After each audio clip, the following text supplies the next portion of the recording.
Buenas tardes, señores estudiantes. Vamos a hacer un ejercicio que está en la ficha de la semana 8 de matemática aplicada a los componentes de los vectores a la física. Entonces, en este caso vamos a calcular el vector fuerza. Entonces, para lo cual aquí nos dice que necesitamos calcular con la fuerza de 40 newtons la componente de los vectores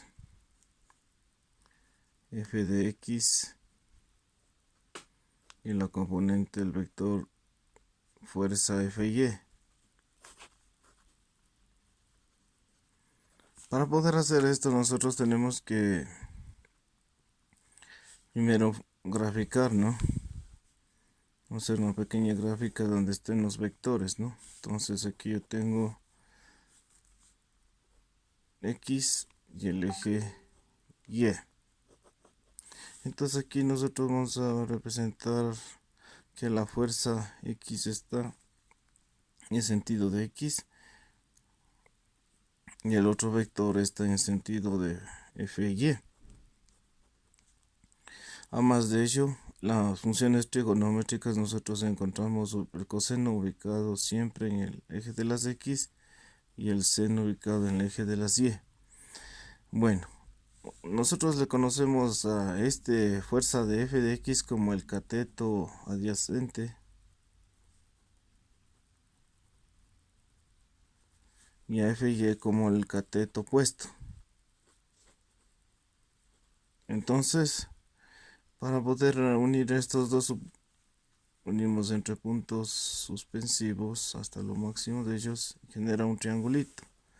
Aquí dice que existe con un ángulo de calcular con el ángulo signo alfa de 40 grados. Entonces aquí vamos a poner el ángulo que es 40 grados. Para poder encontrar esto tenemos que determinar sus fórmulas. Ustedes saben que en Pitágoras, y aquí vamos a poner la fuerza, ¿no? Entonces en el triángulo de Pitágoras, que quiere decir que h es la hipotenusa, que es igual a sus catetos, cateto adyacente al cuadrado más cateto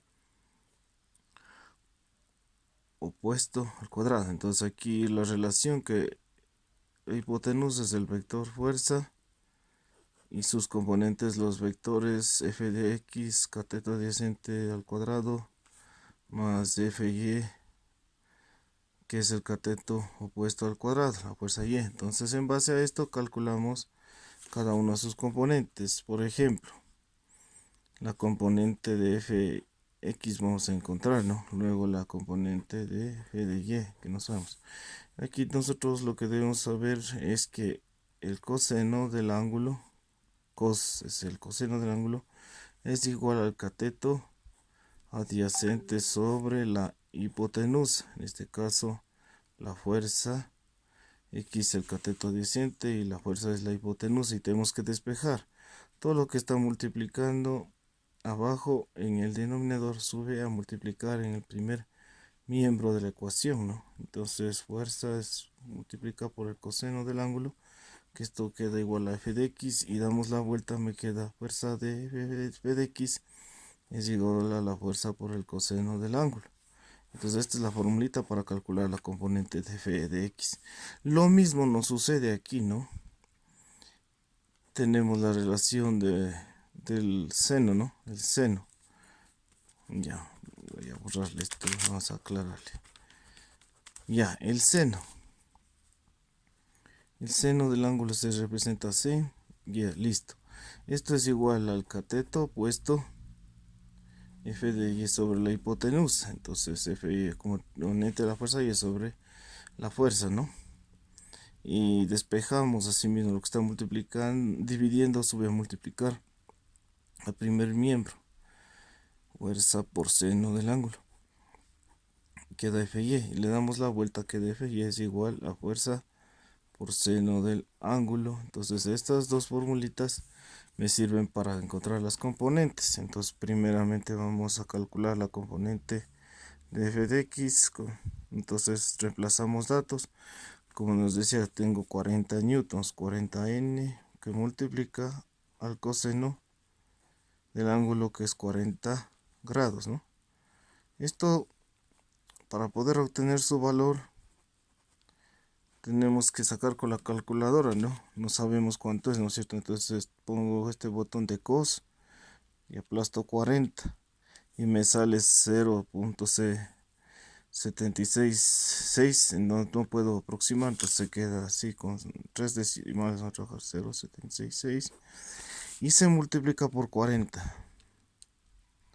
El valor me da 30.64, pero vamos a dejar con un decimal. El componente Fx es 30.6 newtons. Entonces ese es mi componente f de x. Ahora vamos a calcular la componente de f de y. Entonces la fuerza igual es la misma, ¿no? 40 newtons por el seno. Solo cambia la función trigonométrica y el seno de 40 grados. F y 40 newtons, que abre paréntesis. Entonces vamos a calcular el seno. Este botón que dice sin es el seno de 40. Aplastamos 0.642 está determinado en 7. Le vamos a aproximar a un hito, los 0.643 por 0.643, que multiplica a 40 y tengo el valor de 25.7, ¿no? Fi es igual a 25.7 newtons. Entonces estos son los puntos de las coordenadas que tiene cada componente. Entonces esto lo representamos como que fueran el sistema de las fuerzas, las coordenadas, ¿no? X, Y, ¿no? Entonces, por ejemplo, 30.6 newtons pertenece a X, perdón, a X, y 25.7 newtons pertenece a Y, ¿no? Entonces, en base a eso graficamos. Entonces, por ejemplo, aquí tenemos el 0 de origen, entonces hasta acá. Por ejemplo, aquí podemos poner 10, 20, 30. Entonces aquí está el 30.6 newtons. Entonces pongamos que desde aquí es lo que forma la componente, ¿no? Luego tenemos la otra componente de 25.7. Así me pueden poner 10, 20, 27.5. Entonces como que por aquí está la componente. Entonces ahí tendríamos que borrar esta parte de lo que hicimos la deducción y tenemos que poner donde corresponde, ¿no es cierto? Entonces ubicamos donde corresponde, en este caso aquí, ¿no es cierto? Uniendo los puntos, esto me corresponde aquí, ¿no es cierto? Aquí sale la resultante o de la fuerza, entonces por aquí está. Entonces con eso es para que ustedes puedan realizar su actividad.